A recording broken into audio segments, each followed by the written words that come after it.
ದೇವರ ಪರಿಶುದ್ಧ ನಾಮದಲ್ಲಿ ನಿಮ್ಮನ್ನೆಲ್ಲರನ್ನು ಸ್ವಾಗತಿಸುತ್ತಿದ್ದೇನೆ. ನಾವು ಆರಾಧನೆ ಮಾಡಲಿಕ್ಕೆ ಬಂದು ಸೇರಿದ್ದೇವೆ. ಈ ಒಂದು ಸಮಯ ದೇವರು ನಮಗೆ ಕೊಟ್ಟಿದ್ದಾನೆ. ಈ ಸಮಯದಲ್ಲಿ ದೇವರು ಕೊಟ್ಟ ಈ ಅಮೂಲ್ಯ ಸಮಯದಲ್ಲಿ ನಾವು ಆತನನ್ನು ಪೂರ್ಣ ಹೃದಯದಿಂದ, ಪೂರ್ಣ ಬಲದಿಂದ, ಪೂರ್ಣ ಶಕ್ತಿಯಿಂದ ಸ್ತುತಿಸುವ ಪ್ರಿಯರೇ. ಈ ಹಾಡು ಈ ರೀತಿಯಾಗಿ ಹೇಳ್ತದೆ, ಕರ್ತ ನೀನು ಒಳ್ಳೆಯವ, ನಿನ್ನ ಕೃಪೆ ಎಂದಿಗೂ ಶಾಶ್ವತವಾಗಿದೆ. ಹೌದು ಪ್ರಿಯರೇ, ಇವತ್ತು ನಾನು ನೀವುಗಳು ಇಲ್ಲಿ ಇರಬೇಕಾದ್ರೂ, ಈ ಸಿಚುವೇಶನ್ ಸಂದರ್ಭಗಳಲ್ಲಿ ಇರಬೇಕಾದ್ರೂ, ಈ ಸಂದರ್ಭಗಳನ್ನು ಆಳುವಂತೆ ದೇವರು ನಮಗೆ ಕೃಪೆ ಕೊಟ್ಟು ನಡೆಸಿದ್ದಾನೆ. ಅದಕ್ಕೆ ನಾವು ಆತನನ್ನು ಸ್ತುತಿಸುವ. ಯಾಕಂದ್ರೆ ಆತನಿಲ್ಲದೆ ನಾವಿಲ್ಲ ಪ್ರಿಯರೇ. ಆತನು ನಮ್ಮನ್ನು ಕಾಯುವಾತನಾಗಿದ್ದಾನೆ. ಇಸ್ರಾಯೇಲರನ್ನು ಕಾಯುವಾತನು ನಮ್ಮನ್ನು ಕೂಡ ಕಾಯುವಾತನಾಗಿದ್ದಾನೆ. ನಮ್ಮ ದೇವರು ಯೇಸು ಸ್ವಾಮಿ ನಮ್ಮ ಸಂಗಡ, ನಿಮ್ಮ ಸಂಗಡಿಯಿಂದ ನಡೆಸುವಾತನಾಗಿದ್ದಾನೆ. ಆತನ ಕೃಪೆ ಶಾಶ್ವತ ಪ್ರಿಯರೇ.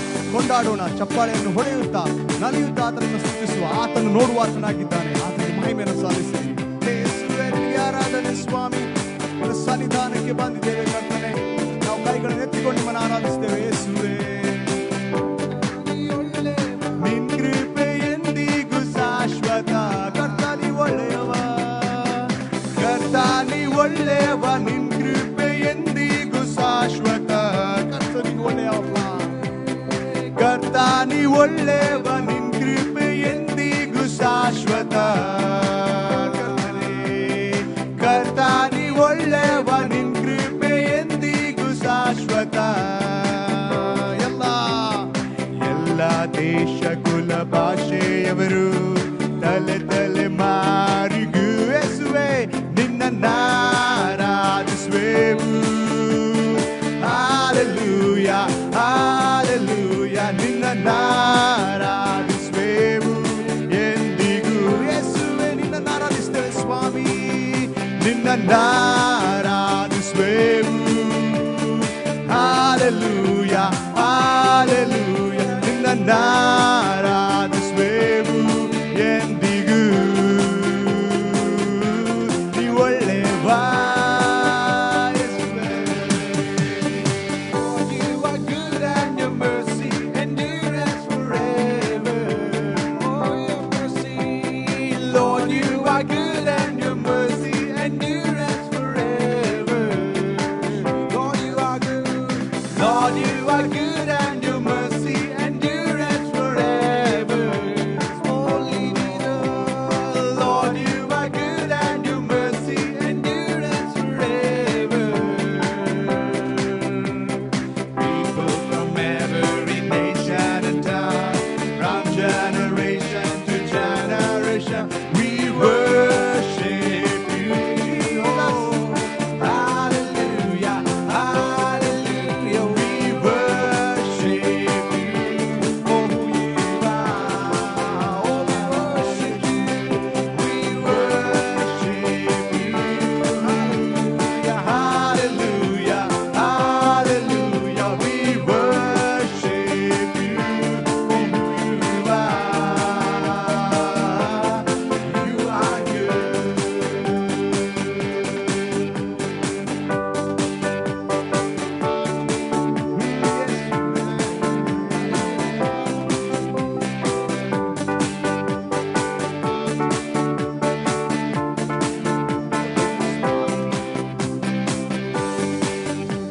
ಆರಾಧನೆ ನಿನಗೆ ಸ್ವಾಮಿ.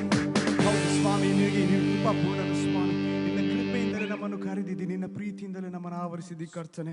ಈ ಸಮಯದಲ್ಲಿ ಸ್ವಾಮಿ ನಾವು ಕಣ್ಣಿಟ್ಟು ಕರ್ತನೆ ನಿಮ್ಮನ್ನು ದೃಷ್ಟಿ ಇಟ್ಟು ನೋಡ್ತೇವೆ ಸ್ವಾಮಿ. ದೇವರ ವಾಕ್ಯ ಹೇಳ್ತದೆ, ನಿನ್ನನ್ನೇ ದೃಷ್ಟಿ ಇಟ್ಟು ನೋಡುವವರ ಮುಖ ಎಂದಿಗೂ ಲಜ್ಜೆಯಿಂದ ಕೆಡುವುದಿಲ್ಲ ಎಂಬುದಾಗಿ ಸ್ವಾಮಿ. ದೇವರೇ, ನಾವು ಯಾವುದೇ ಸಂದರ್ಭ ಸಿಚುವೇಶನ್ ಅನ್ನು ನೋಡುವವರಲ್ಲ ಸ್ವಾಮಿ. ನಾವು ಯೇಸುವೆ ನಿನ್ನ ಮುಖವನ್ನು ನೋಡುವವರಾಗಿದ್ದೇವೆ. ಆ ನಿನ್ನ ಮುಖವನ್ನು ನಾವು ನೋಡುವವರಾಗಿದ್ದೇವೆ. ಆ ನಿನ್ನ ಮುಖದಲ್ಲಿರುವಂತಹ ಉನ್ನತವಾದ ಕಳೆ ಕರ್ತನೆ, ಅದು ನಮ್ಮಲ್ಲಿ ಇರುವಂಥದ್ದಾಗಿದೆ ಸ್ವಾಮಿ.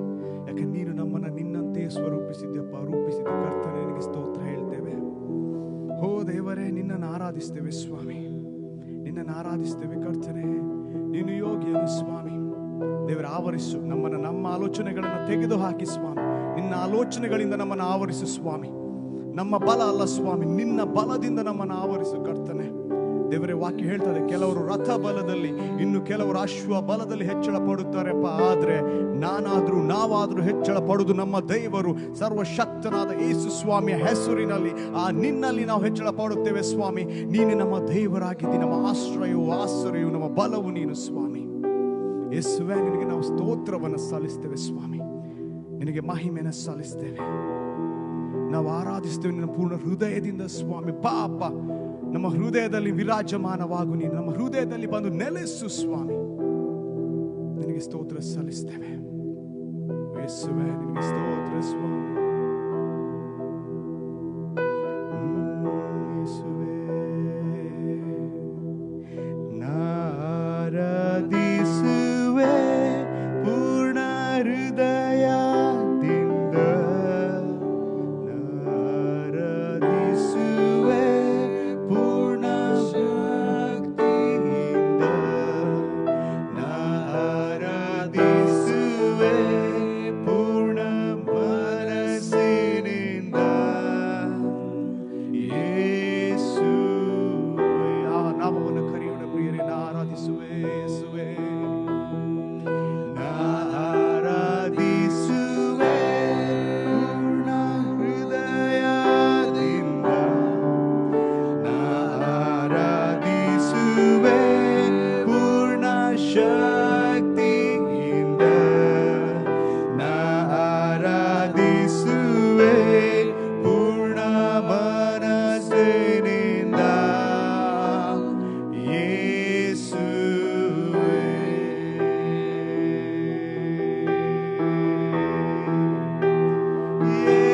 ಯೇಸುವೇ ರಾಜ, ಯೇಸುವೇ ಒಡೆಯ. ಹೇಳೋಣ ಪ್ರಿಯರೇ, ಯೇಸುವೇ ಜೀವವಾಗಿದ್ದಾನೆ, ಜೀವ. ಯೇಸುವೇ, ಯೇಸುವೇ ಮಾರ್ಗವು ನೀನಪ್ಪ, ಮಾರ್ಗ. ಯೇಸುವೇ ಸತ್ಯ. ಯೇಸುವೇ ಒಡೆಯ. ಯೇಸುವೇ, we will worship you, God, and I will worship you with all of my heart, and I will worship you with all of my strength, and I will worship you with all of my mind. Here I am, Jesus. Here I am, oh Lord. Here I am, oh Lord. Here I am, oh Lord. Here I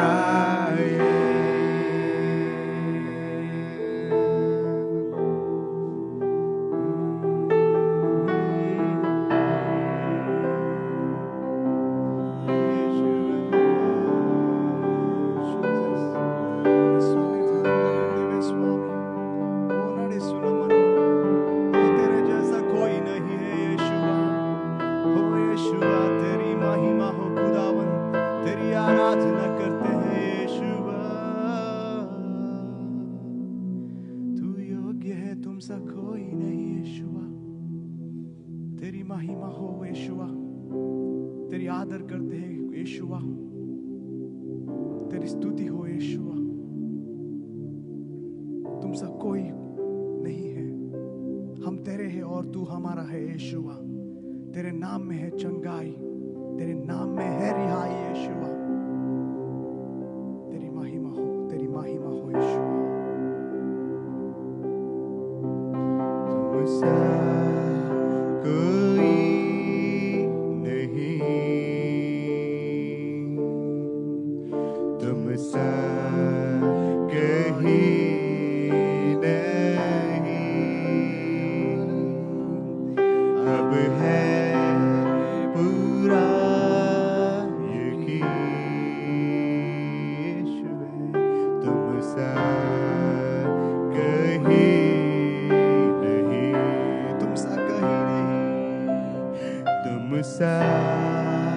कोई नहीं, there is none like you Jesus, तुम सा कोई नहीं यीशु, अब है पूरा यकीन, तुम सा कोई, वो नाम को पुकारिए, ओ जिंदा खुदा का नाम यीशु मसीह, हो महिमा तेरी यीशुआ, गाए आसमां, गाए ये ज़मीं, वो जिंदा खुदा का नाम यीशु मसीह, हो महिमा तेरी, गाए आसमां,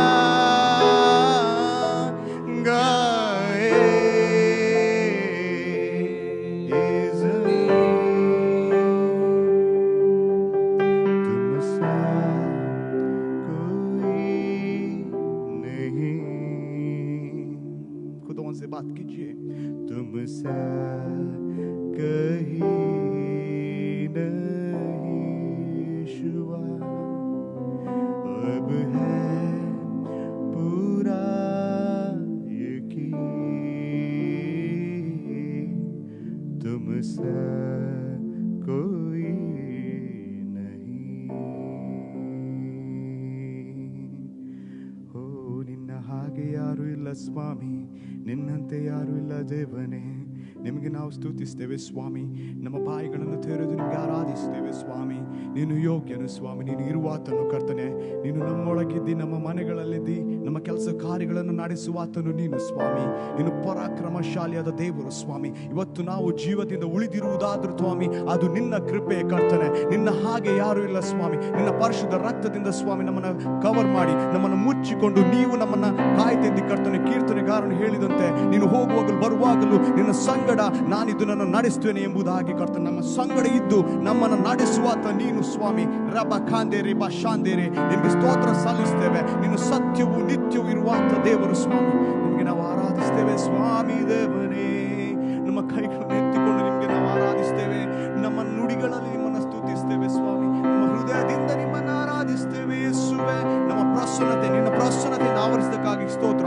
ನಾವಿರುವ ಜಾಗಗಳನ್ನ ನಿನ್ನ ಬಲದಲ್ಲಿ ನಿನ್ನ ಪರಾಕ್ರಮಶಾಲಿಯಲ್ಲಿ ಯಾವುದೇ ಗೊಂದಲಗಳಿದ್ದರೂ ಅದನ್ನು ತೆಗೆದು ನಿನ್ನ ಶಾಶ್ವತ ಸಮಾಧಾನವನ್ನು ನಾನು ಬ್ಲೆಸ್ ಮಾಡಿದ್ದೇನೆ, ಯಾರೆಲ್ಲ ಕೇಳ್ತಾರೋ ಸ್ವಾಮಿ ಈ ವಾಕ್ಯವನ್ನ ಅವರ ಹೃದಯಗಳನ್ನು ತೆರೆಯ ಮಾಡು, ನಿನಗಾಗಿ ಅವರ ಹೃದಯಗಳಲ್ಲಿ ಶಾಂತಿಯನ್ನು ನೆಲೆಸು, ಯಾವುದೇ ಗೊಂದಲ ಯಾವುದೇ ಅಡೆತಡೆಗಳು ನಿನ್ನ ಮಕ್ಕಳನ್ನು ಆಳ್ಲಿಕ್ಕೆ ಆಗುವುದಿಲ್ಲ ಸ್ವಾಮಿ, ನೀನೇ ಆಳುವಾತನು, ನಿನ್ನ ಶಾಶ್ವತ ಸಮಾಧಾನ ಎಂದೆಂದಿಗೂ ನೆಲೆನಿಲ್ಲುವುದಕ್ಕಾಗಿ ಸ್ತೋತ್ರ ಹೇಳುವವರಾಗಿದ್ದೇವೆ, ನಿನಗೆ ಸ್ತೋತ್ರವನ್ನು ಸಲ್ಲಿಸ್ತೇವೆ, ನೀನೇ ಒಬ್ಬನೇ ಸ್ತುತಿಗೆ ಯೋಗ್ಯನು ಸ್ವಾಮಿ, ನೀನೊಬ್ಬನೇ ಯೋಗ್ಯನು ಸ್ವಾಮಿ, ನಿನಗೆ ಸ್ತೋತ್ರ ಸಲ್ಲಿಸ್ತೇವೆ, ಸ್ತುತಿಗೆ ನೀನೊಬ್ಬನೇ ಯೋಗ್ಯನು ಸ್ವಾಮಿ, ನಿನಗೆ ಆರಾಧಿಸ್ತೇವೆ ಸ್ವಾಮಿ, ಹೋ ನಮ್ಮ ಕೈಗಳನ್ನು ಎತ್ತಿ ನಿಮ್ಮನ್ನು ಸ್ತುತಿಸ್ತೇವಪ್ಪ, ಯೇಸುವೆ ಸ್ತುತಿಗೆ ಯೋಗ್ಯನು, ಮಹಿಮೆ ನಿನಗೆ,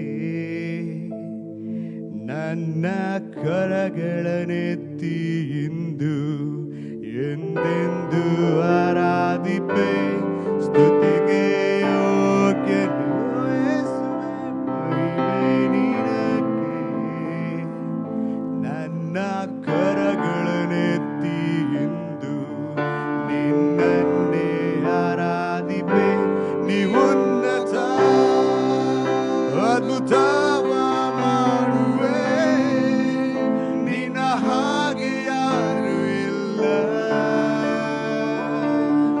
ನಿನ್ನ ಹಾಗೆ ಯಾರು ಇಲ್ಲ, ಆರಿಕೆ ಮಾಡಿ, ಉನ್ನತ ಅದ್ಭುತವ ಮಾಡುವೆ, ನಿನ್ನ ಹಾಗೆ ಯಾರು ಇಲ್ಲ ಯೇಸುವೆ, ನಿನ್ನ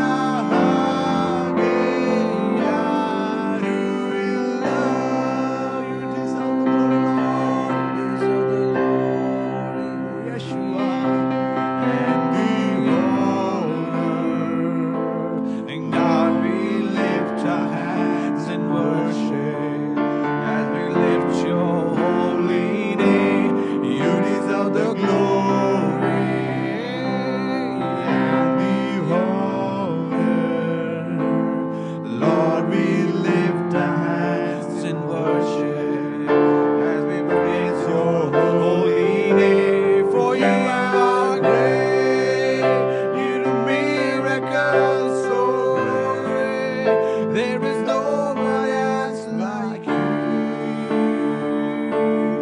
There is no one else like you, for you are great. You do miracles so great. There is no one else like you. There is no one else like you.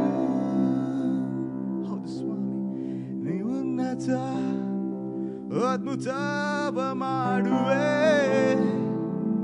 ನಿನ್ನ ಹಾಗೆ ಯಾರು ಇಲ್ಲ ಯೇಸುವೆ, ನಿನ್ನ ಹಾಗೆ ಯಾರು ಇಲ್ಲ. ಹೌದು ಸ್ವಾಮಿ, ನಿನ್ನ ಹಾಗೆ ಯಾರು ಇಲ್ಲ ಸ್ವಾಮಿ. ನಮ್ಮನ್ನು ಕಾಯುವಾತನು ನೀನು. ತಾಯಿಯ ಗರ್ಭದಲ್ಲಿ ರೂಪಿಸಲ್ಪಡೋಕ್ಕಿಂತ ಮೊದಲೇ ನಿನ್ನ ಕಣ್ಣುಗಳು ನಮ್ಮನ್ನು ನೋಡಿದವು ಸ್ವಾಮಿ. ದೇವರೇ, ನಾಶವಾಗಬೇಕಿದ್ದಂಥ ನಮ್ಮನ್ನು ಸ್ವಾಮಿ ಆ ಕೆಸರಿಂದ ಎತ್ತಿ ತೆಗೆದು ಕರ್ತನೆ ನಿನ್ನ ಮಗಳನ್ನಾಗಿ ಮಾಡಿದಿ ಕರ್ತನೆ. ನಿನ್ನ ಹಾಗೆ ಯಾರು ಇಲ್ಲ ಸ್ವಾಮಿ. ಹೌದು ಸ್ವಾಮಿ, ಈ ರೋಗದ ಸಮಯದಲ್ಲೂ ಕೂಡ, ಈ ವಾತಾವರಣಗಳು ಸಲ್ಲದ ವಿಷಯಗಳು ನಡೀತಿರುವಾಗಲೂ ಕೂಡ ನಿನ್ನ ರೆಕ್ಕೆ ಮರೆಯಲ್ಲಿ ಬಚ್ಚಿಟ್ಟು ನಮ್ಮನ್ನು ಕಾದು ನಡೆಸ್ತಿರ್ಬೇಕಾದ್ರೂ ಕೂಡ ಅದು ನಿನ್ನ ಕೈಯೇ ನಮ್ಮನ್ನು ಕಾದು ನಡೆಸಿದೆ ಯೇಸುವೆ. ಅದಕ್ಕಾಗಿ ನಾವು ಸ್ತೋತ್ರ ಸಲ್ಲಿಸ್ತೇವೆ ಸ್ವಾಮಿ. ಈಗ ಆನ್ಲೈನ್ ಮೂಲಕ ನಮಗೆ ಆರಾಧನೆ ಮಾಡಿಕೊಟ್ಟೆ ಒಂದು ಕೃಪೆಗೆ, ಸಮಯಕ್ಕಾಗಿ ಸ್ತೋತ್ರ ಸ್ವಾಮಿ. ದೇವರೇ, ಎಲ್ಲರ ಹೃದಯಗಳನ್ನು ಮುಟ್ಟು ಪರಿವರ್ತನೆ ಮಾಡು. ಯಾರ್ಯಾರು ನಿನ್ನನ್ನು ಕಂಡುಕೊಳ್ಳಿಲ್ವ ಯೇಸು, ಎಲ್ಲರ ಹೃದಯವನ್ನು ತೆರೆ ನಿನಗಾಗಿ. ಈ ಕಲ್ಲಿದ್ದಂಥ ಹೃದಯವನ್ನು ತೆಗೆದು ಮಾಂಸವನ್ನು ಕೊಡುತ್ತೇನೆ ಎಂಬುದಾಗಿ ಹೇಳಿದ ದೇವರು ನೀನು ಸ್ವಾಮಿ. ನಿನ್ನ ವಾಗ್ದಾನಗಳನ್ನು ಕರ್ತನೆ ನಿನ್ನ ಮುದ್ದು ಮಕ್ಕಳಿಗೆ ಪ್ರಾಫೆಸೈ ಮಾಡಿ ವಾಗ್ದಾನ ಮಾಡಿ ಬ್ಲೆಸ್ ಮಾಡಿದ್ದೇವೆ ಕರ್ತನೆ. ನೀನು ಮಹಿಮೆ ಹೊಂದು ನಮ್ಮ ಆರಾಧನೆ ಮೂಲಕ, ನಮ್ಮ ಜೀವನ ಶೈಲಿ ಮೂಲಕ ನೀನೇ ನಮ್ಮ ಬಲವು ಗುರಾಣಿಯಾಗಿದ್ದು ನಡೆಸ್ತಾ ಇರೋದಕ್ಕಾಗಿ ಸ್ತೋತ್ರ ಸ್ವಾಮಿ. ನಮ್ಮ ಕೈಗಳನ್ನು ಎತ್ತಿ ನಿನಗೆ ಧನ್ಯವಾದ ಸಲ್ಲಿಸ್ತೇವೆ. ನಮ್ಮ ಕೊಟ್ಟ ಈ ಉಸಿರಿಗಾಗಿ ಸ್ತೋತ್ರ, ಈ ಕೈಗಳಿಗಾಗಿ ಸ್ತೋತ್ರ. ನಮ್ಮ ಜೀವಿತದಿಂದ ಕೇವಲ ನೀನು ಮಹಿಮೆ ಹೊಂದು ಸ್ವಾಮಿ. ನಿನಗೆ ಮಹಿಮೆಯಾಗಲಿ. ಈ ಆರಾಧನೆಯಲ್ಲಿ ಸಿಂಹಾಸನ ರೂಢನಾಗಿರುವ ನಮ್ಮ ಯೇಸು ಕ್ರಿಸ್ತನ ಹೆಸರಿನಲ್ಲಿ ನಂಬಿಕೆ ಇಟ್ಟು ಬೇಡಿ ಹೊಂದಿದ್ದೇವೆ. ಮಹಿಮೆ ನಿನಗೊಬ್ಬನಿಗೆ ಯೇಸುವೆ. Amen.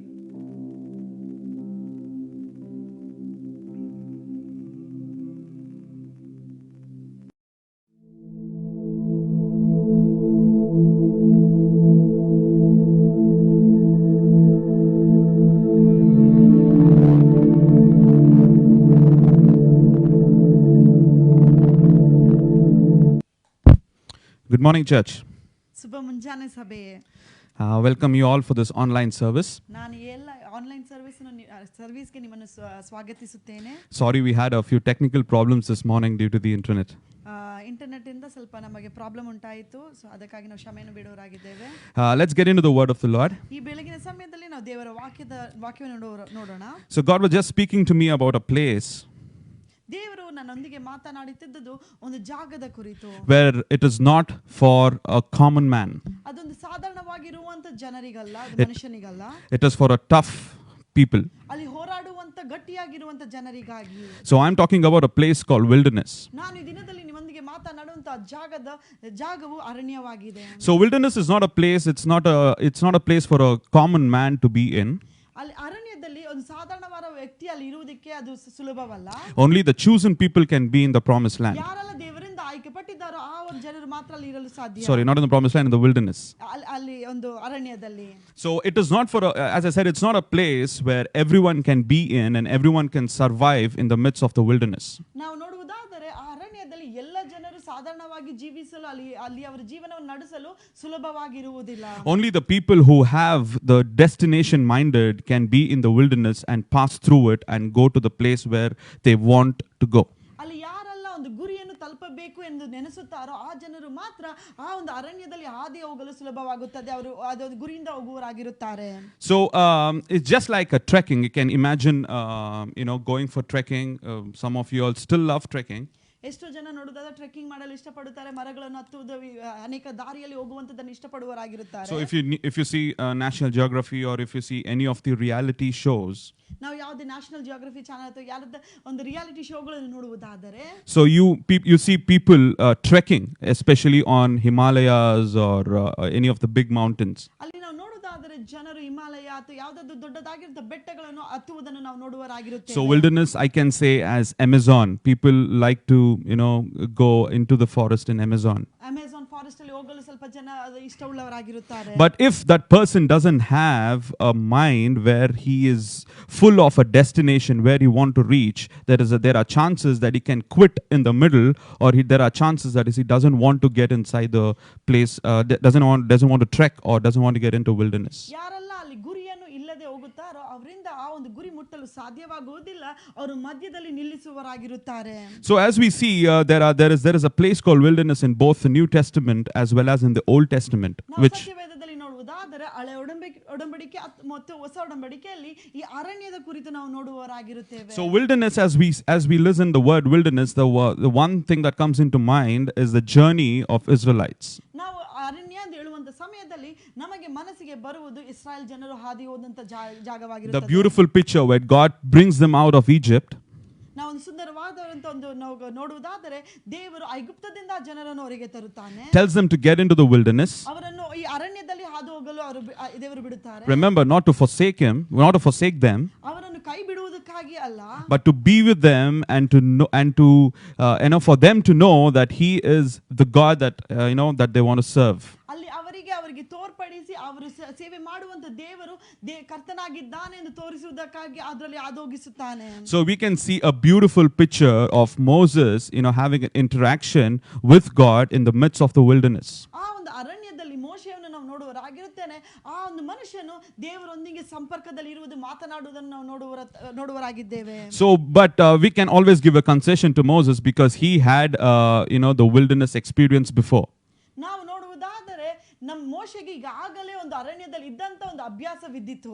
But nevertheless the Israelites, God was with them always. ಆದರೆ ದೇವರು ಇಸ್ರಾಯೇಲ್ ಜನರೊಂದಿಗೆ ಯಾವಾಗಲೂ ಇದ್ದವನಾಗಿದ್ದನು. So if we come back to the New Testament, fast forwarding, ನಾವು ಅದನ್ನೇ ಹೊಸ ಒಡಂಬಡಿಕೆಯಲ್ಲಿ ನಾವು ನೋಡುವುದಾದರೆ we see another man, a powerful man, getting into the wilderness. ನಾವು ಇನ್ನೊಂದು ಬಲವುಳ್ಳಂತ ವ್ಯಕ್ತಿಯು ಅರಣ್ಯದಲ್ಲಿ ಹೋಗುವುದನ್ನು ನಾವು ನೋಡುವರಾಗಿದ್ದೇವೆ. Yes, I'm talking about Jesus. ನಾನು ಯೇಸು ಸ್ವಾಮಿಯ ಕುರಿತು ಮಾತನಾಡುತ್ತಿದ್ದೇನೆ. Before he get into the ministry, ಆತನು ಸೇವೆಗೆ ಪ್ರಾರಂಭಿಸಿದ ಮುಂಚಿತವಾಗಿ, yes, before he got into his ministry, he was in the wilderness spending 40 days and 40 nights. ನಾವು ಯೇಸು ಸ್ವಾಮಿಯನ್ನು ನೋಡುತ್ತೇವೆ, ಆತನು ಸೇವೆ ಪ್ರಾರಂಭಿಸಿದ ಮುಂಚಿತವಾಗಿ 40 ದಿನ ಆತನು ಅರಣ್ಯದಲ್ಲಿ ತನ್ನ ಸಮಯವನ್ನು ಕಳೆಯುತ್ತಾನೆ.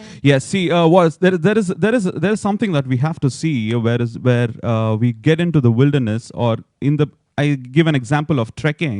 ನಾನೊಂದು ಈಗಾಗಲೇ ಉದಾಹರಣೆ, ಈ ಟ್ರೆಕ್ಕಿಂಗ್ ಕುರಿತು ನಾನು ನಿಮಗೆ ಉದಾಹರಣೆಯನ್ನು ಕೊಟ್ಟಿದ್ದೇನೆ. Sometimes destination minded can be like we reach the destination and that is it. ನಾವು ಎಷ್ಟೋ ಬಾರಿ ನಾವು ಅಲ್ಲಿ ಹೋಗುವಂತವರು ಗುರಿಯನ್ನು ಮುಟ್ಟಿದ ನಂತರ ನನ್ನ ಜೀವದ ಎಲ್ಲಾ ಒಂದು ಕಾರ್ಯಗಳನ್ನು ಸಾಧಿಸಿದ್ದೇನೆ ಅಂತ ಒಂದು ಅಂತ್ಯಕ್ಕೆ ಬರುತ್ತಾರೆ. But today I've come here to tell you that the journey is still there. ಆದರೆ ನಾನು ಈ ದಿನದಲ್ಲಿ ನಿಮ್ಮ ಬಳಿಯಲ್ಲಿ ಹೇಳುತ್ತೇನೆ, ನಿಮ್ಮ ಒಂದು ಪ್ರಯಾಣವು ಇನ್ನೂ ಇದೆ. Since there are times where we cannot keep a focus on the right chart, on a right map, ನಾವು ಎಷ್ಟೋ ಬಾರಿ ನಾವು ಹೋಗುವಂತ ಮ್ಯಾಪ್ ಅನ್ನು ನಮ್ಮಿಂದ ಗಮನಿಸಲಾಗದೇ ಇದ್ದರೂ ಸಹ we take a deviation thinking that is our destination and we tend to camp there itself. ನಾವು ಅಲ್ಲಿ ಒಂದು ಅಡ್ಡ ದಾರಿಯನ್ನು ಹಿಡಿದುಕೊಂಡು ಅದೇ ದೇವರು ನಮಗೆ ಕೊಟ್ಟಿರುವಂತ ಜಾಗ ಅಂತ ನಾವು ಕೂರುವವರಾಗಿರುತ್ತೇವೆ. But church, the journey is still there. ಅದೇ ಸಭೆ ನಾನು ಹೇಳುತ್ತೇನೆ, ನಿಮ್ಮ ಪ್ರಯಾಣವು ಇನ್ನು ಮುಂದೆ ಇದೆ. So let's get into the word. We'll all turn to Matthew chapter 4. ಮತ್ತಾಯ 4ನೇ ಅಧ್ಯಾಯ. So we all know that Jesus was led by the Spirit into the wilderness. ನಾವು ಯೇಸು ಸ್ವಾಮಿ ಆತ್ಮದ ಮೂಲಕ ಅರಣ್ಯಕ್ಕೆ ತೆಗೆದುಕೊಂಡು ಹೋಗಲ್ಪಟ್ಟನು ಎಂದು ನಾವು ಓದಿದ್ದೇವೆ. So we'll all turn to Matthew chapter 4. ಮತ್ತಾಯ 4ನೇ ಅಧ್ಯಾಯ 1 to 10 1ರಿಂದ 10ರವರೆಗೆ this morning. So here I want to talk about, as I said, there were 4 people who were there in the wilderness. ನಾವು 4 ಜನರು ಅರಣ್ಯದಲ್ಲಿ ಇರುವುದನ್ನು ನಾವು ಕಾಣುವರಾಗಿದ್ದೇವೆ. 2 in the New Testament, ಇಬ್ಬರು ಹೊಸ ಒಡಂಬಡಿಕೆಯಲ್ಲಿ, 2 in the Old Testament. ಇಬ್ಬರು ಹಳೆಯ ಒಡಂಬಡಿಕೆಯಲ್ಲಿ. I'll talk about the 2 voices that was there in the New Testament, that was Jesus and the enemy. ನಾವು ಅರಣ್ಯದಲ್ಲಿ 2 ಸ್ವರಗಳನ್ನು ಕೇಳುವರಾಗಿರ್ತೇವೆ, ಅಲ್ಲಿ ಯೇಸು ಸ್ವಾಮಿ ಮತ್ತು ಅಲ್ಲಿ ಶತ್ರುವಿನ ಒಂದು ಭೇಟಿಯು ನಾವು ನೋಡುವರಾಗಿರುತ್ತೇವೆ. In the Old Testament there were 2 people as well. There were Moses and there were Israelites. ನಾವು ಹಳೆ ಒಡಂಬಡಿಕೆಯಲ್ಲಿ ನೋಡುವುದಾದರೆ ಅಲ್ಲಿ ಮೋಶೆ ಮತ್ತು ಇಸ್ರಾಯೇಲ್ ಜನರು ಅರಣ್ಯದಲ್ಲಿ ಹಾದು ಹೋಗುವುದನ್ನು ನಾವು ನೋಡುತ್ತೇವೆ. I just want to tell you there are 2 voices as well deep inside of us. ನಮ್ಮ ಮನಸ್ಸಿನಲ್ಲೂ ಸಹ ನಮ್ಮಲ್ಲಿ 2 ರೀತಿಯಾದಂತ ಸ್ವರಗಳನ್ನು ನಾವು ಕೇಳುವರಾಗಿರುತ್ತೇವೆ. There is Moses, ಅಲ್ಲಿ ಮೋಶೆ ಇರುತ್ತಾನೆ, there is Israelites. ಅಲ್ಲಿ ಇಸ್ರಾಯೇಲ್ ಜನರು ಇರುತ್ತಾರೆ. There is body, ಅಲ್ಲಿ ನಮ್ಮ ಶರೀರವಿರುತ್ತದೆ, there is spirit. ನಮ್ಮ ಆತ್ಮಗಳು ಇರುತ್ತವೆ. So whichever we give the most strength to, ಯಾವುದಕ್ಕೆಲ್ಲ ನಾವು ಹೆಚ್ಚಾದ ಬಲವನ್ನು ಕೊಡುತ್ತೇವೋ, they speak. ಅವರು ನಮ್ಮ ಜೀವಿತದಲ್ಲಿ ಮಾತನಾಡುವರಾಗಿರುತ್ತಾರೆ.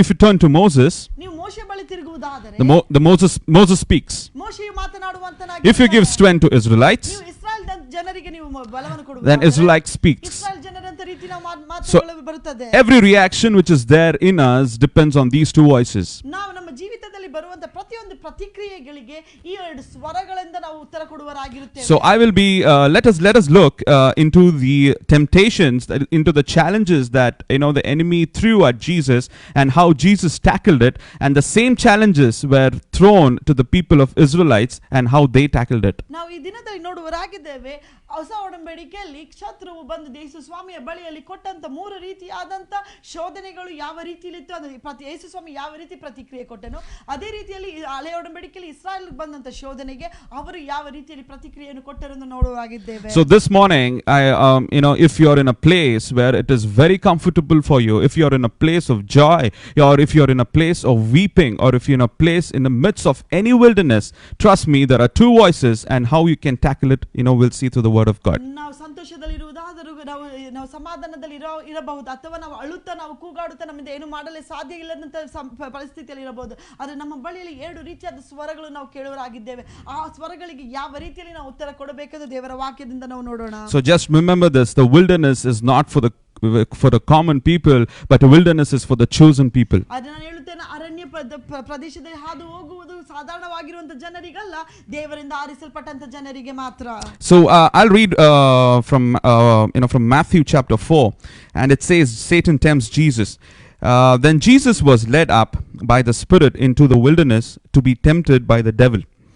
And when he had fasted 40 days and 40 nights, afterward he was hungry. Now when the tempter came to him, he said, If you are the Son of God, command that these stones become bread. So here we see that Satan was with Jesus as well in the midst of the wilderness. And as we continue in the chapter 4, but he answered and said, It is written, man shall not live by bread alone, but every word that proceeds from the mouth of God. So here is the first challenge that Satan throws across to Jesus. ನಾವು ಇದರಲ್ಲಿ ದೇವರು ಸೈತಾನನು ಮೊದಲಾಗಿರುವಂತ ಒಂದು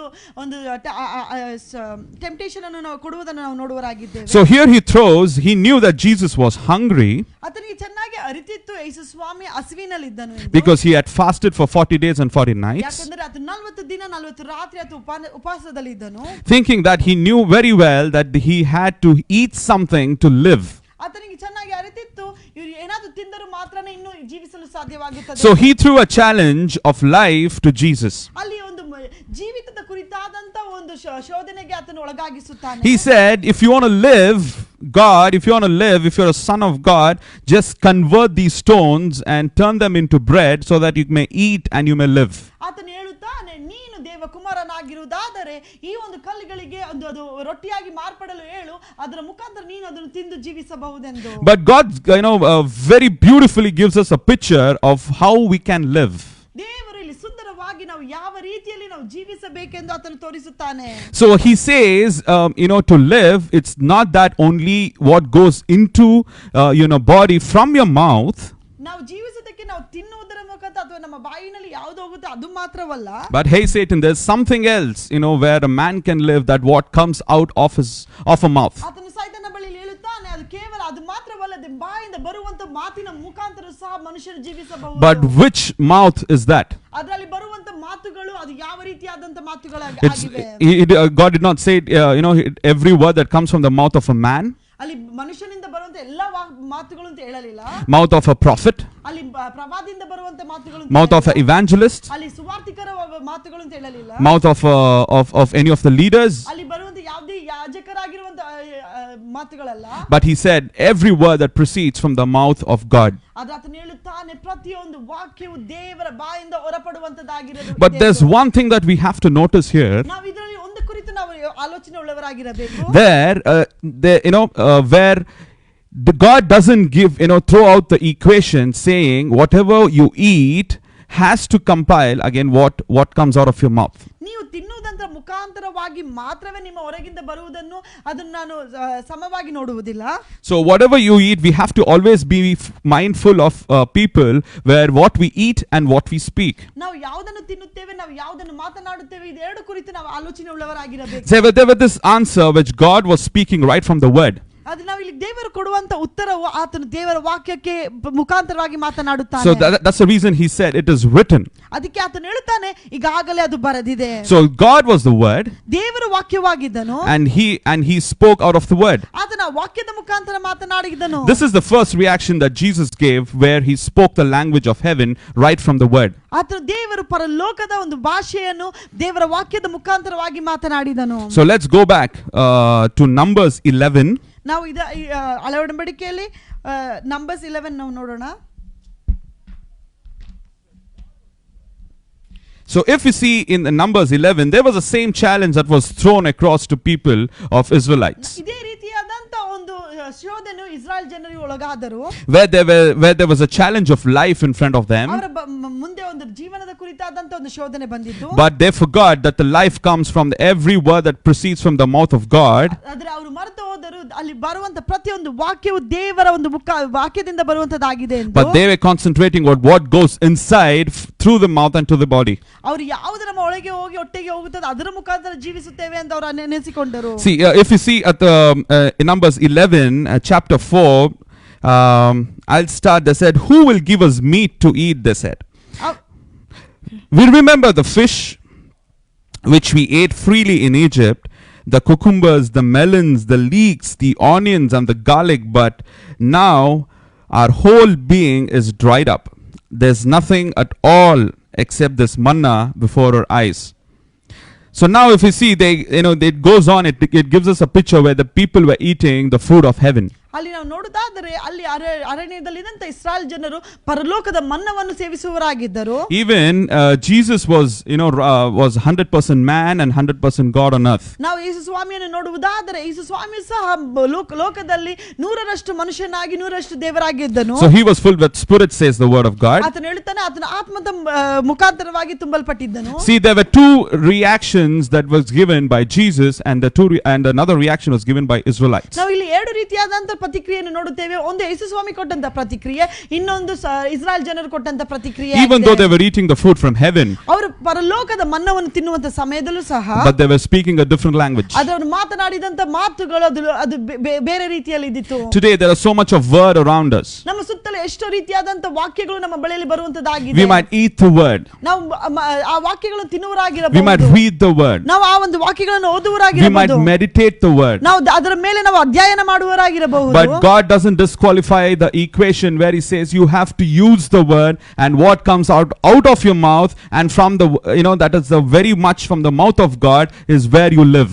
ನೀವು ದೇವರ ಮುಖಾಂತರವಾಗಿ ಮಾತನಾಡುವಂತ ಒಂದು ವಾಕ್ಯದ ನಿಮಿತ್ತವಾಗಿ ನೀವು ಜೀವಿಸುವವರಾಗಿರುತ್ತೀರಾ. So what comes from the mouth of God is the next thing that we have to look at. ನಾವು ದೇವರ ಬಾಯಿಂದ ಬರುವಂತ ವಾಕ್ಯಗಳು ಮಾತುಗಳು ಯಾವುದಾಗಿದೆ ಎಂದು ನಾವು ನೋಡಬೇಕಾಗಿದೆ. Because Jesus beautifully said in Matthew, he said what is there in the heart comes out of the mouth. ನಾವು ಸತ್ಯವೇದದಲ್ಲಿ ಮತ್ತಾಯದಲ್ಲಿ ನಾವು ನೋಡುತ್ತೇವೆ ಹೃದಯದಲ್ಲಿ ಇರುವಂತ ಕಾರ್ಯಗಳೇ ಮಾತಿನಿಂದ ಬರುವಂತದ್ದಾಗಿದೆ. So if what is there in the mouth of God is there in the heart of God. ಯಾವುದಲ್ಲ ದೇವರ ಒಂದು ಮನಸ್ಸಿನಲ್ಲಿ ಅದು ಬಾಯಿಂದ ಬರುವಂತದ್ದಾಗಿದೆ. So what is there in the heart of God is in the hands of people this morning. ದೇವರ ಹೃದಯದಲ್ಲಿ ಇರುವುದು ನಮ್ಮ ಬಳಿ ಇರುವಂತ ಸತ್ಯವೇದವಾಗಿದೆ. There are promises of God in this book. ದೇವರ ಒಂದು ವಾಗ್ದಾನಗಳು, there is a complete heart of God written in this beautiful book called Bible. ದೇವರ ಒಂದು ಪರಿಪೂರ್ಣವಾದಂತ ಹೃದಯವು ಈ ಒಂದು ಸತ್ಯವೇದದಲ್ಲಿ ಬರೆಯಲ್ಪಟ್ಟಿದೆ. So the much we eat, ನಾವು ಎಷ್ಟದನ್ನು ಸೇವಿಸುತ್ತೇವೋ, and if we sit silent, ನಾವು ಅದನ್ನು ತಿಂದು ನಾವು ಸುಮ್ಮನೆ ಕುಳಿತುಕೊಂಡರೆ, God says you cannot live.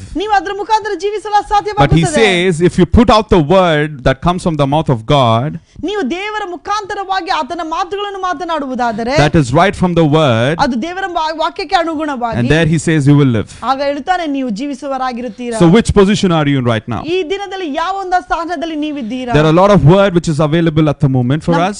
ನಮಗೆ ನಾವು ಇರುವಂತ ಜಾಗದಲ್ಲಿ ಎಷ್ಟೋ ರೀತಿಯಾದಂತ ವಾಕ್ಯಗಳು ನಾವು ಕೇಳುತ್ತಲಿದ್ದೇವೆ. But if it's not coming out of a mouth at the right time, then word of God says you cannot live. ದೇವರ ವಾಕ್ಯ ಹೇಳುತ್ತದೆ ಸರಿಯಾದ ಸಮಯದಲ್ಲಿ ನಾವು ದೇವರ ವಾಕ್ಯಗಳನ್ನು ನಾವು ಅಳವಡಿಸಿಕೊಳ್ಳದೆ ಹೋದರೆ ನಮ್ಮಿಂದ ಜೀವಿಸಲು ಅಸಾಧ್ಯವಾಗುತ್ತದೆ ಎಂದು. So there might be people thinking of sitting there who have lost jobs. ಎಷ್ಟೋ ಜನ ನೀವು ಕುಳಿತಿರುವಂತ ಜಾಗದಲ್ಲಿ ಆಲೋಚನೆ ಮಾಡಬಹುದು, ನಮ್ಮ ಕೆಲಸಗಳು ಹೋಗಿವೆ. There are people who are sitting who have lost health. ನಮ್ಮ ಆರೋಗ್ಯವು ಅದು ನಾಶವಾಗಿದೆ, ಅದು ಹಾಳಾಗಿದೆ ಎಂದು ನಾವು People ಯೋಚನೆ who are sitting ಮಾಡಬಹುದು. who have invested in a lot of money on the businesses, who are sitting there thinking what to do. ಎಷ್ಟೋ ಜನರ ಬಿಸಿನೆಸ್ ಮೇಲೆ ಹಾಕಿರುವಂತ ದುಡ್ಡು ಏನಾಗುತ್ತದೋ ಎಂದು ಆಲೋಚನೆ ಉಳ್ಳವರಾಗಿರಬಹುದು. Because this wilderness is not for the easy people. ನಾನು ಹೇಳುತ್ತಿದ್ದೇನೆ, ಈ ಒಂದು ಅರಣ್ಯಕರವಾಗಿರುವಂತ ಹಾದಿಯು ಸಾಧಾರಣವಾಗಿರುವಂತ ಜನರಿಗಲ್ಲ.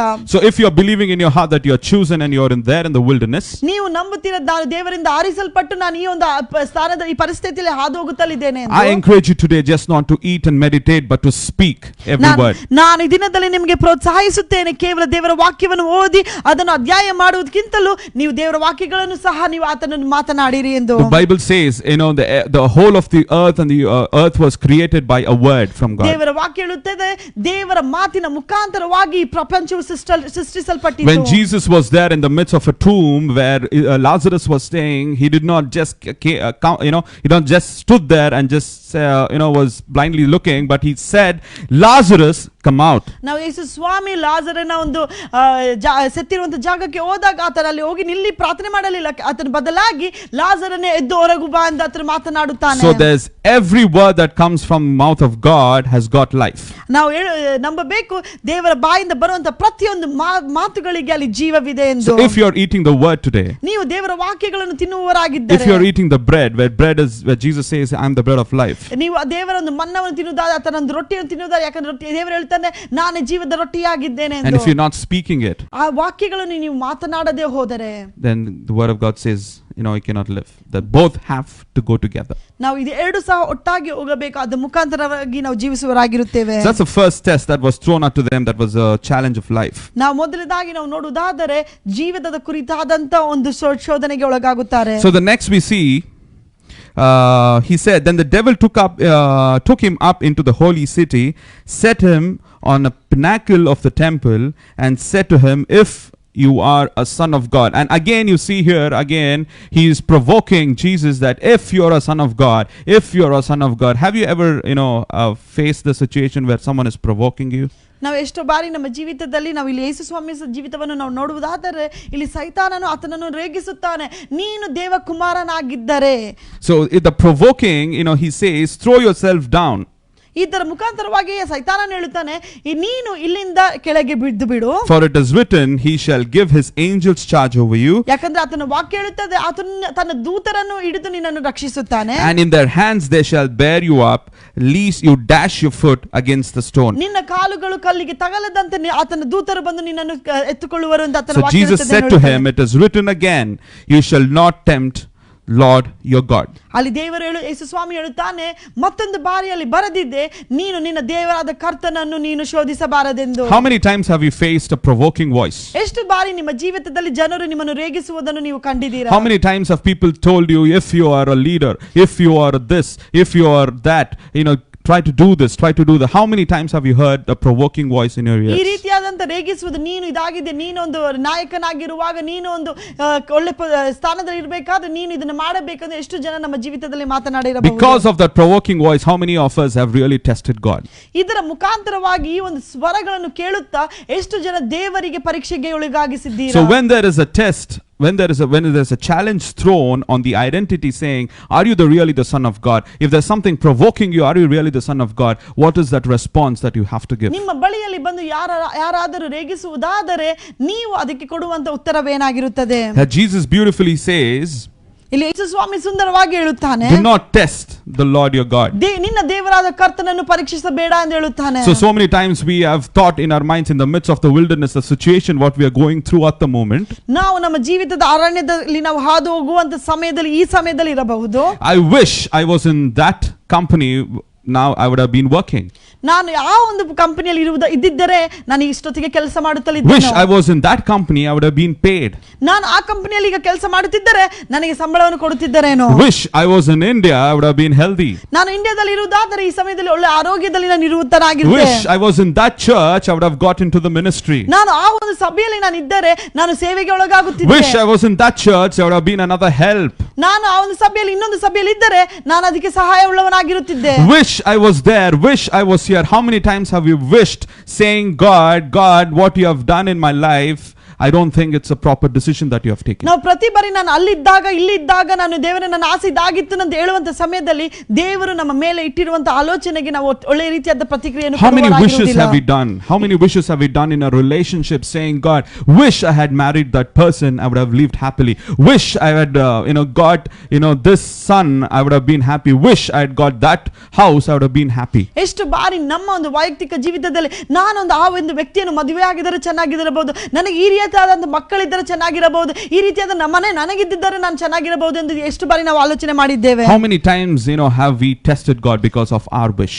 ನಮಗಿರುವಂತ ಆಸೆಗಳ ಮುಖಾಂತರವಾಗಿ ಎಷ್ಟು ಬಾರಿ ನಾವು ದೇವರಿಗೆ ಪರೀಕ್ಷೆಗೆ ಒಳಗಾಗಿಸಿದ್ದೇವೆ. But have we ever paused and thought, what if I test myself? ನಾನು ಅಲ್ಲಿ ಒಂದು ಜಾಗದಲ್ಲಿ ನಾವು ನಿಂತುಕೊಂಡು ಆಲೋಚನೆ ಮಾಡಿ ನನ್ನನ್ನೇ ನಾನು ಪರೀಕ್ಷಿಸಿಕೊಂಡರೆ ಹೇಗೆ ಇರಬಹುದೆಂದು ನಾವು How ನೋಡಿದರೆ, is it if I change my wish to I will? ನನ್ನ ಒಂದು ಆಸೆಗಳನ್ನು ನಾನು ಆತನ ಚಿತ್ತಕ್ಕೆ ಮಾಡುವನಾಗಿರುತ್ತೇನೆ ಎಂದು ನಾವು ಪರಿವರ್ತಿಸಿಕೊಂಡರೆ ಯಾವ ರೀತಿಯಲ್ಲಿ ಇರಬಹುದು? How many times have we tested our faith? ಎಷ್ಟು ಬಾರಿ ನಿಮ್ಮ ಒಂದು ನಂಬಿಕೆಯನ್ನು ಪರೀಕ್ಷೆಗೆ How many ಒಳಗಾಗಿಸಿದ್ದೀರಾ? times have we tested where our hope lies on? ನಮ್ಮ ಒಂದು ನಿರೀಕ್ಷೆ ಯಾವುದರ ಮೇಲೆ ಆತುಕೊಂಡಿದೆ ಎಂದು ನೀವು ಪರೀಕ್ಷೆ ಮಾಡಿಕೊಂಡಿದ್ದೀರಾ? How many times have we tested how our immune system is in the spiritual life? ನಮ್ಮ ಒಂದು ಆತ್ಮಿಕ ಜೀವಿತದಲ್ಲಿ ನಾವು ಯಾವ ರೀತಿಯಲ್ಲಿ ಪ್ರತಿಕ್ರಿಯೆ ಕೊಡುತ್ತಾ ಇದ್ದೇವೆ ಎಂದು ನೀವು ಪರೀಕ್ಷೆ How many ಮಾಡಿಕೊಂಡಿದ್ದೀರಾ? times have we tested ourselves what our gifts are? ನಮ್ಮಲ್ಲಿರುವಂತ ಒಂದು ದೇವರು ಕೊಟ್ಟುವಂತ ಒಂದು ಒಳ್ಳೆ ರೀತಿಯಾದ ಕಾರ್ಯಗಳಲ್ಲಿ ಎಷ್ಟು ಬಾರಿ ನಮ್ಮನ್ನೇ ನಾವು ಪರೀಕ್ಷಿಸಿಕೊಂಡಿದ್ದೇವೆ? How many times have we tested ourselves rather than testing God? ದೇವರನ್ನು ಪರೀಕ್ಷೆ ಮಾಡುವುದಕ್ಕಿಂತ ಬದಲಾಗಿ ನಮ್ಮನ್ನೇ ನಾವು ಎಷ್ಟು ಬಾರಿ ಪರೀಕ್ಷಿಸಿಕೊಂಡಿದ್ದೇವೆ? So church, it is a time in the midst of this pandemic which is going through, this is a virus which is testing our immune system, our physical body. ನಾವು ನೋಡುವುದಾದ್ರೆ ಇಲ್ಲಿ ನಾವು ಸುತ್ತಲೂ ಇರುವಂತ ಈ ಒಂದು ಪರಿಸ್ಥಿತಿಯಲ್ಲಿ ಅದು ನಮ್ಮ ಶರೀರದಲ್ಲಿ ಇರುವಂತ ಇಮ್ಯೂನ್ ಸಿಸ್ಟಮ್ಗೆ ಅದೊಂದು ಒಂದು ಪ್ರತಿಕ್ರಿಯೆ ಕೊಡುವಂತದನ್ನು ನಾವು But I ನೋಡುತ್ತೇವೆ. tell you, this is for the medical field, on the medical world, but in the spiritual realm as well. Now this is a time for us to check the immune system of our spiritual life. ಈ ರೀತಿಯಾದಂತ ವೈರಸ್ಸಿನ ಕಾರ್ಯಗಳು ಲೋಕಕ್ಕೆ ಇರಬಹುದು ಅಥವಾ medical ಅಲ್ಲಿ ಇರುವವರಿಗೆ ಇರಬಹುದು, ಆದರೆ ಆತ್ಮಿಕದಲ್ಲಿ ಇರುವಂತ ನಮಗೆ ಈ ದಿನದಲ್ಲಿ ನಾವು ಆತ್ಮಿಕದಲ್ಲಿ ಎಷ್ಟರವರೆಗೆ ಬೆಳೆದಿದೆ, ಎಷ್ಟು ಬಲವಾಗಿದೆ ಎಂದು ನೋಡುವಂತ ಕಾರ್ಯಗಳಾಗಿವೆ. But take care, I'm not telling you go there without your mask, but be protective. But what I'm trying to tell you is, how is your immune system in the spiritual life? ನೀವು ಜಾಗೃತದಲ್ಲಿ ಇರಿ. But ನಾನು ಹೇಳುವಂತ ಕಾರ್ಯವೇನೆಂದರೆ ಆತ್ಮಿಕ ರಂಗದಲ್ಲಿ ನೀವು ಎಷ್ಟು ರೀತಿಯಲ್ಲಿ ಬಲವಾಗಿದ್ದೀರಾ, ಎಷ್ಟು ನೀವು ಬೆಳೆಯುತ್ತಲಿದ್ದೀರಾ. How many times have the provoking voices have let you inside so that you have reacted to the promises of God, saying, God, your design is not proper?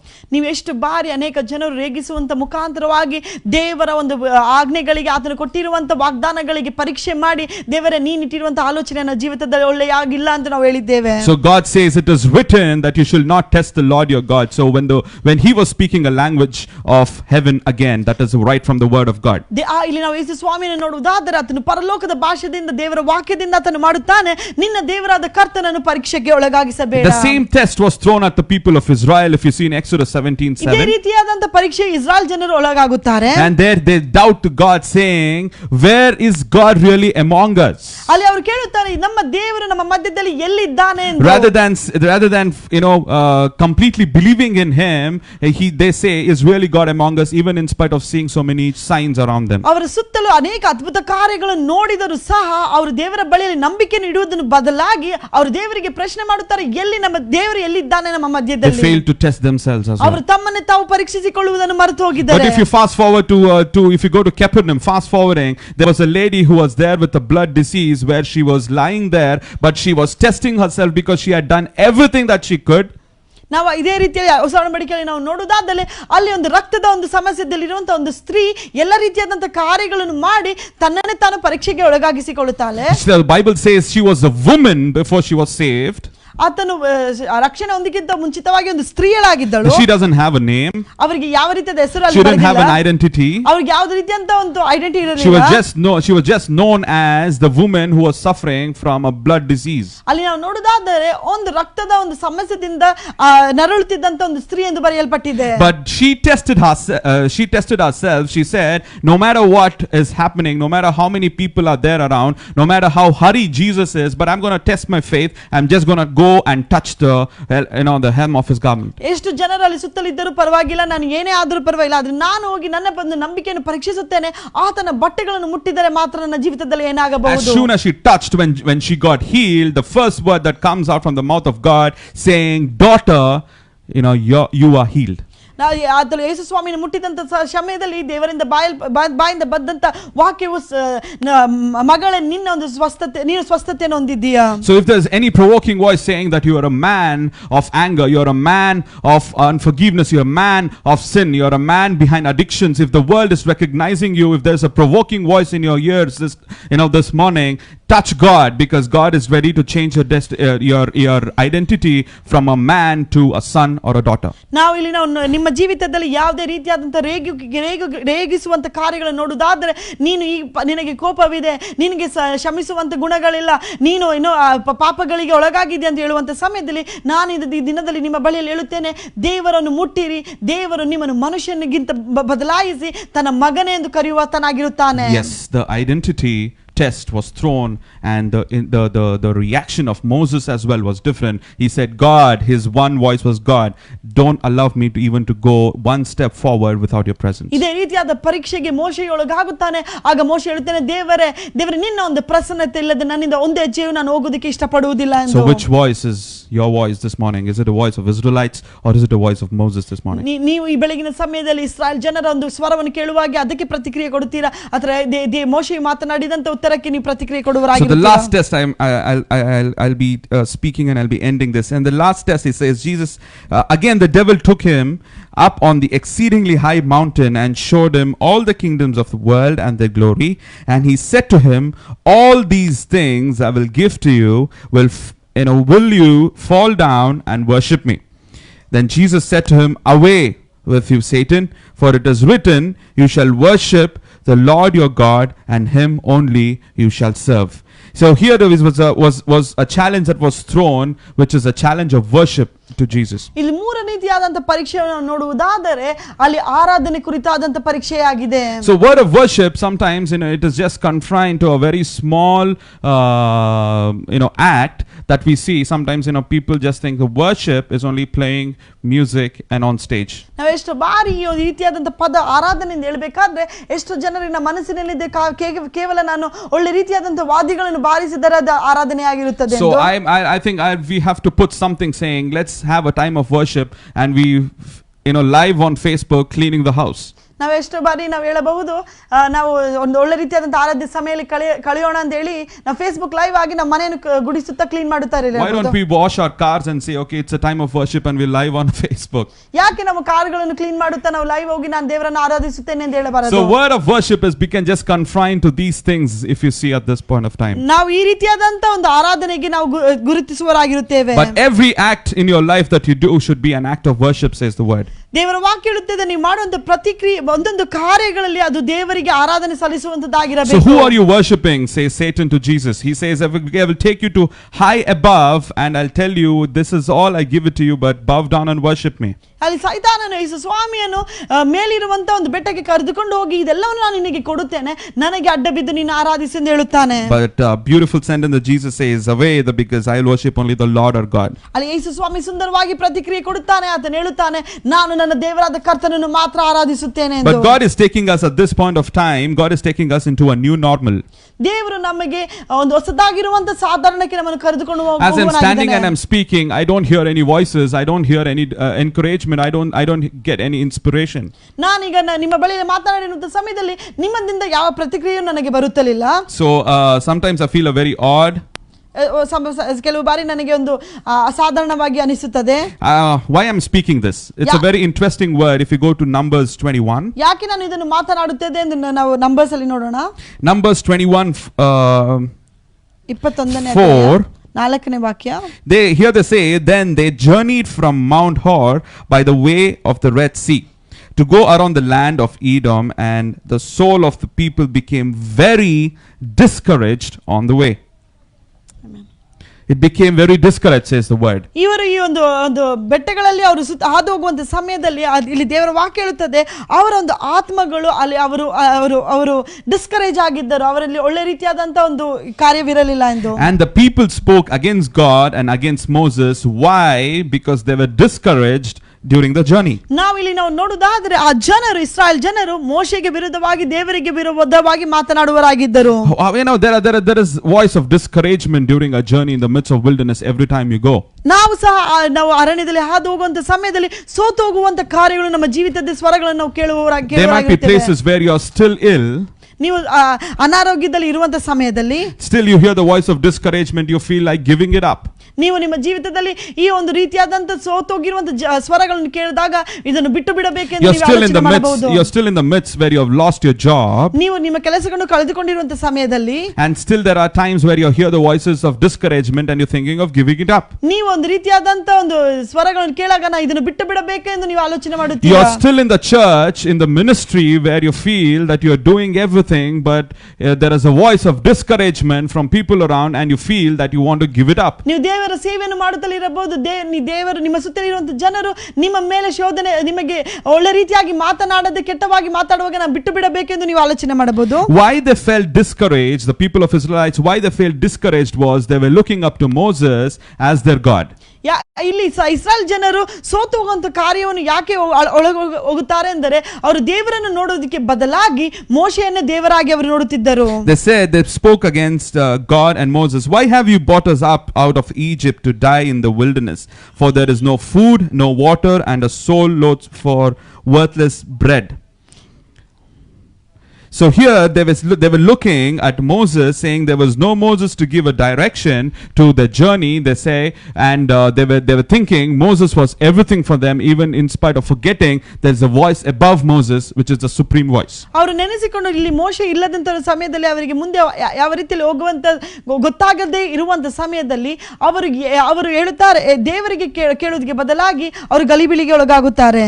They say Moses was there, and sometimes in our seeing Moses not being around them when he was in the mount with God, when they did not see Moses around them, they feel discouraged and they were like, we're going to worship something else. We're going to put someone else or something else in that place. ಮೋಶೆ ದೇವರೊಂದಿಗೆ ಮಾತಾಡೋದಕ್ಕೆ ಸೀನಾಯಿ ಬೆಟ್ಟಕ್ಕೆ ಹೋಗುವಂತ ಸಮಯದಲ್ಲಿ ಜನರು ಮೋಶೆ ಬರಲಿಲ್ಲ, ನಮ್ಮಿಂದ ಏನು ಮಾಡೋಣ, ನಾವು ಯಾರನ್ನು ಆರಾಧಿಸಬೇಕೆಂದು ಕೇಳುತ್ತಾ ಅವರೊಂದು ವಿಗ್ರಹವನ್ನು ಅವರು ಸೃಷ್ಟಿ ಮಾಡುತ್ತಾರೆ. We just have to remember Moses was just a direction in God's plan.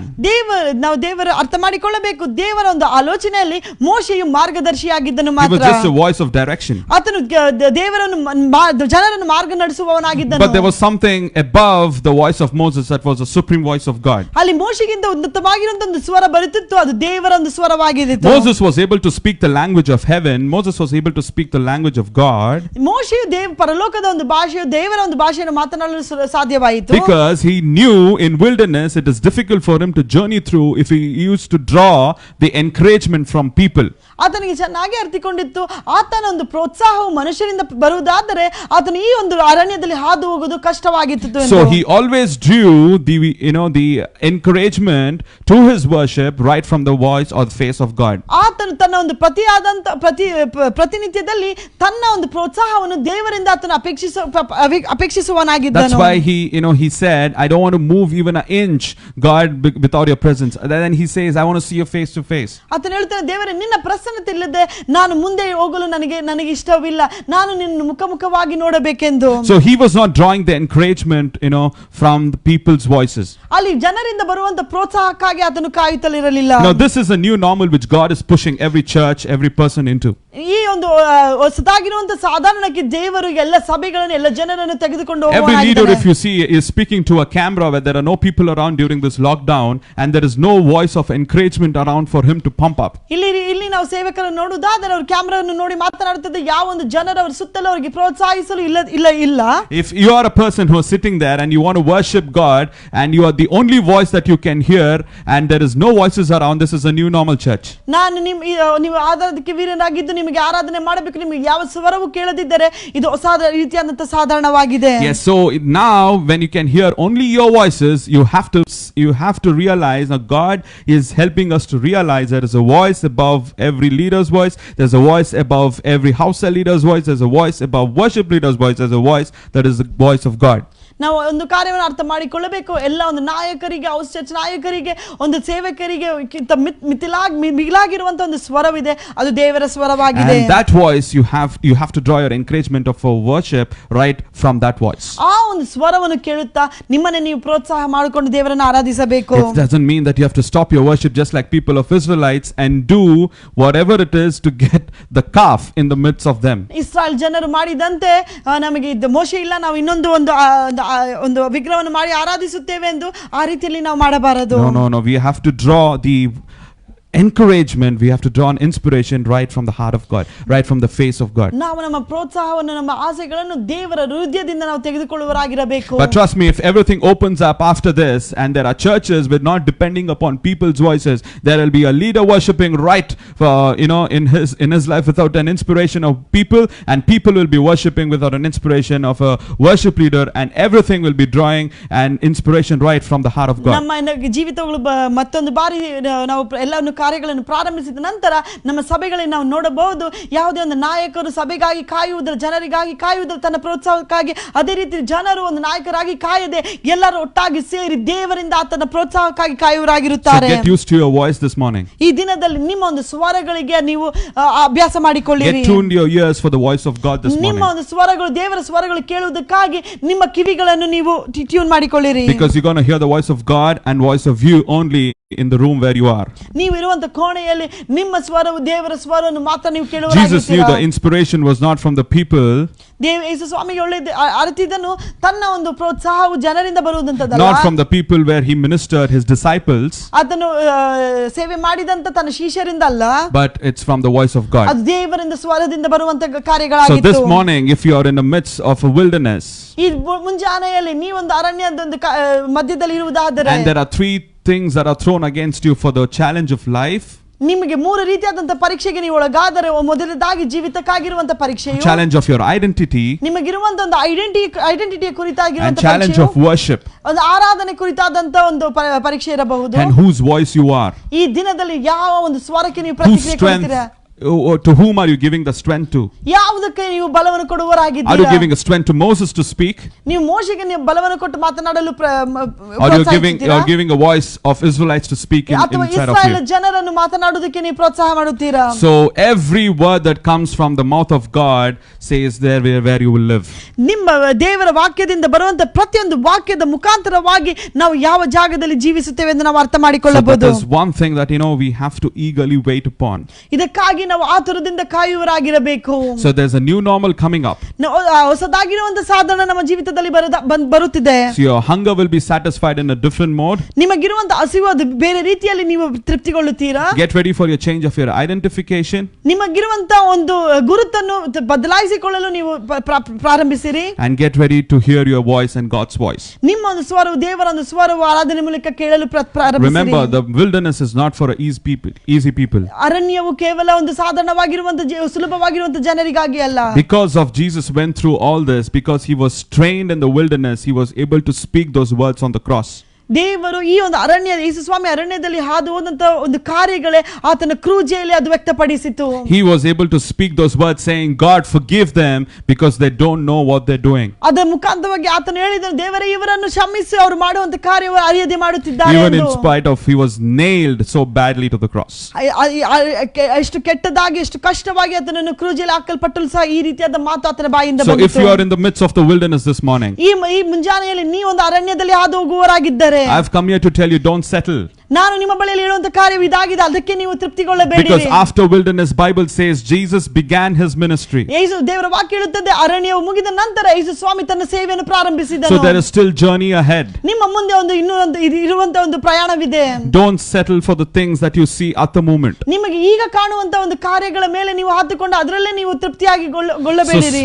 eat the word of God. ದೇವರ ವಾಕ್ಯವನ್ನು ತಿನ್ನಿರಿ. Speak the word of ದೇವರ God. ವಾಕ್ಯದ ಮುಖಾಂತರ ಮಾತನಾಡಿರಿ. Change your identification. Look looking at what God can do, ನಿಮ್ಮ ಒಂದು ಗುರುತನ್ನು ಯೇಸು ಸ್ವಾಮಿ ಯಾವುದನ್ನು ಮಾಡಲು ಸಾಧ್ಯವಾಗಿದ್ದಾನೋ ಅದರ ಕುರಿತು ಅದರ ಮೇಲೆ ಆತುಕೊಳ್ಳಲಿ. test your immune system during this lockdown. ನಿಮ್ಮಲ್ಲಿರುವಂತಹ ಒಂದು ಎಷ್ಟು ಬಲವುಳ್ಳವರಾಗಿದ್ದೀರಾ ಎಂದು ನೀವು ನಿಮ್ಮನ್ನೇ ಪರೀಕ್ಷಿಸಿಕೊಳ್ಳಿರಿ. And sit alone in the room and fill the room with your worship, with your voice, seeking the inspiration from God's ಈ voice. ಮುಂಜಾನೆಯಲ್ಲಿ ನಿಮ್ಮ ಒಂದು ಕೋಣೆಯಲ್ಲಿ ನೀವು ಕುಳಿತುಕೊಂಡು ಮತ್ತು ನೀವು ನಿಮ್ಮ ಸ್ವರದ ಮುಖಾಂತರ ದೇವರ ಸ್ವರವನ್ನು ಕೇಳುತ್ತಾ ನಿಮ್ಮ ಆರಾಧನೆಯನ್ನು ನೀವು ಮಾಡುವುದನ್ನು ಕಲಿತುಕೊಳ್ಳಿರಿ. May God be with you.